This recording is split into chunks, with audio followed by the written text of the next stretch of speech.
आपसे कभी पूछूं कि दुनिया में सभी धर्म संस्कृतियां दावा करती हैं कि हमारे पास बिल्कुल अलग विचार है, हमने बड़ा अच्छा विचार दिया है।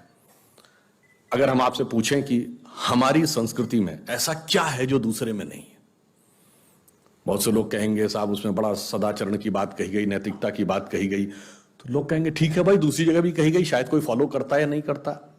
पर मैं अगर आपसे पूछूं कि वो चीज बताइए जो हमारे यहां लिखी और दूसरी जगह लिखी ही नहीं है,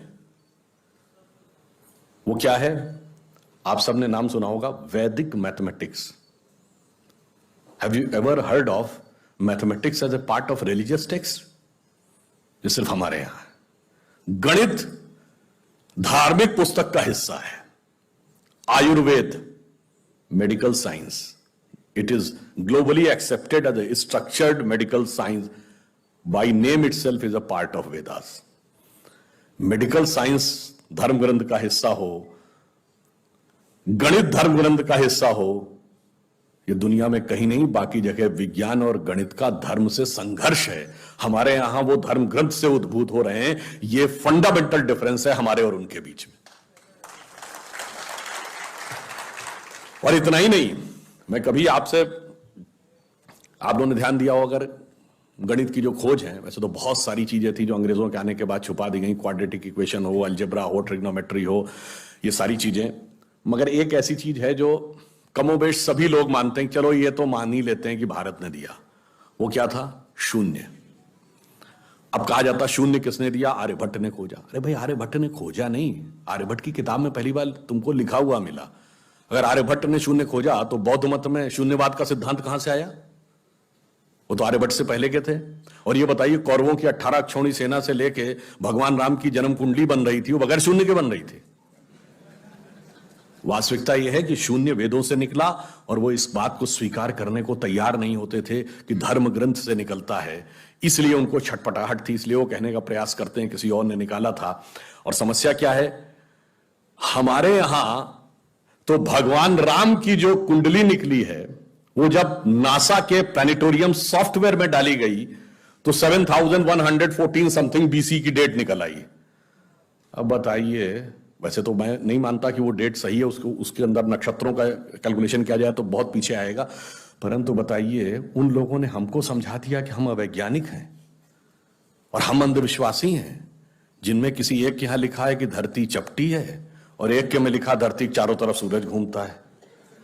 और ऐसे महान ज्ञानदेव पाड़े लोगों ने हम लोगों को समझा दिया कि हम अनसाइंटिफिक थे और धरती को चपटी और धरती को इस सौरमंडल का केंद्र कहने वाले लोग वैज्ञानिक थे।